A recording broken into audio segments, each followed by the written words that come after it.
Are you tired? If you belong to the 21st century, the answer is most likely yes. Our lives and jobs have become increasingly complex. Now, keeping busy is the modus operandi. Laboring over to-do lists is the norm, and stress, you could say, is our best friend. Often this is good.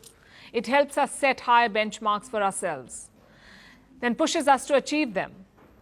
But there is a flip side here. It can shift focus from personal well-being, and this comes with severe consequences. Anxiety and stress-related diseases are on the rise. 1 in 4 workers the world over are experiencing burnout, and that is the average, 1 in 4. In the US, 43% workers suffer from burnout. In India, the number stands at 59%, and in South Korea, it is 70%. And these are only a few examples. The fact is, no one is immune to burnout. But the Dutch claim there is a way out. It is called niksen. It is as simple as doing nothing, quite literally. Niksen comes from the Dutch word niks, which means nothing. So niksen refers to the art of doing nothing. It is difficult to define what nothing means here.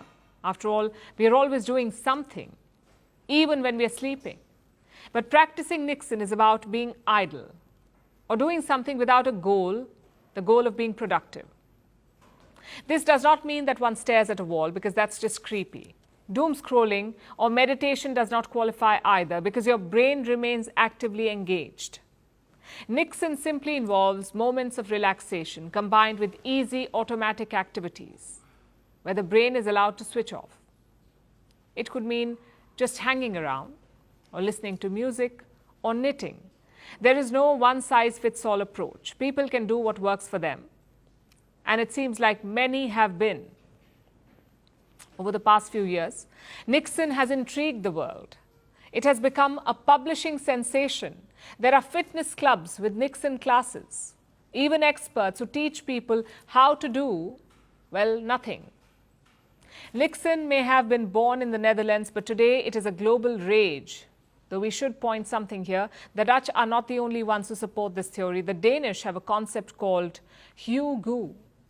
It refers to staying in, not doing much, and just being cozy. Then there is lagom. It's a Swedish concept of accepting life with a moderation mindset. But it's not just about cool words or capitalism working its magic with wellness trends. It is about the wide-ranging benefits of slowing down. There are mental perks here. Ironically, doing nothing makes us more productive. It allows us to rest, to come back with more focus, with sustained attention. It boosts creativity. And then there are physical advantages. Niksen curtails the aging process. Believe it or not, it strengthens the immune system. There are emotional advantages as well, like reduced anxiety and stress and improved mood. And this is enough to encourage most of us to practice niksen. The problem is, it can be difficult. Doing nothing is a tough ask. It is not easy to let go of outcomes. It requires some amount of rewiring, because humans have a tendency of thinking in terms of doing and not being. And niksen is about actively carving out the time to just be. If you're thinking on similar lines, remember that niksen is called an art for a reason. It needs to be cultivated.